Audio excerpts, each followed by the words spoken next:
আমরা 1 জুলাইতে স্বৈরাচারকে তাড়িয়েছিলাম, আবার এই জুলাইতে দাঁড়িয়ে আমরা দেখছি আমাদের মায়েরা ধর্ষিত হচ্ছে, আমাদের বোনেরা ইজ্জত সম্মান হারাচ্ছে, আমাদের ভাইরা আজকে পাথরের আঘাতে নির্মমভাবে জীবন বিলিয়ে দিচ্ছে।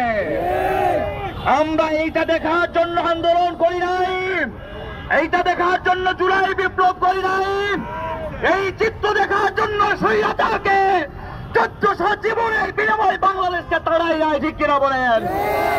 প্রিয় বন্ধুগণ, জুলাই আবার ফিরে এসেছে। এই জুলাইতে আবার যুদ্ধ হবে, আবার যুদ্ধ হবে।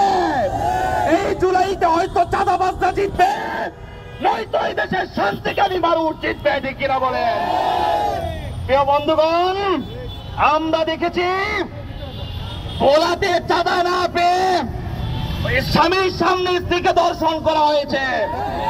আমরা দেখেছি রাজশাহীতে চাঁদা না পেয়ে 2 জন সেনাবাহিনীর ভাইয়ের বাড়িতে আগুন দেওয়া হয়েছে।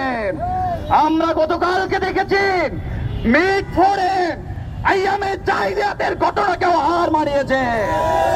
নির্মম ভাবে পাথর দিয়ে একজন মানুষকে এভাবে হত্যা করা যায়, বাংলাদেশে এই ঘটনা আমরা কল্পনাও করতে পারি নাই, ঠিক কিনা বলেন? প্রিয় বন্ধুগণ, এরপরে আমরা দেখেছি এই ঘটনায় বিএনপির যুব দলের কয়েকজন কর্মীকে অপসারণ করেছে, তাদেরকে বহিষ্কার করেছে।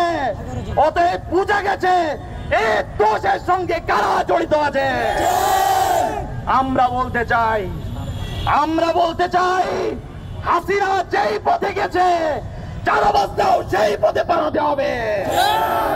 হাসিনা ভারতে গিয়ে জায়গা পেয়েছে, কিন্তু চাঁদাবাজরা কোথাও যাওয়ার জায়গা পাবে না, ঠিক কিনা বলেন?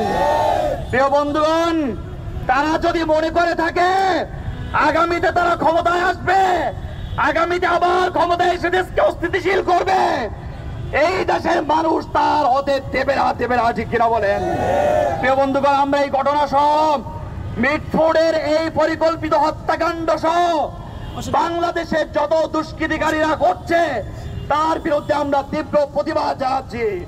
আপনারা যদি বন্ধ না করেন তাহলে আমরা তীব্র আন্দোলন গড়ে তুলব, আরেকটা জুলাই সংগঠিত হবে, কিন্তু বাংলাদেশের চাঁদাবাজদেরকে জায়গা দেওয়া হবে না।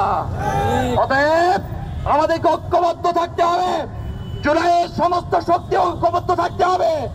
চাঁদাবাজদের বিরুদ্ধে, নব্য ফ্যাসিবাদের বিরুদ্ধে রাজপথে দেখা হবে, স্লোগানে কথা হবে।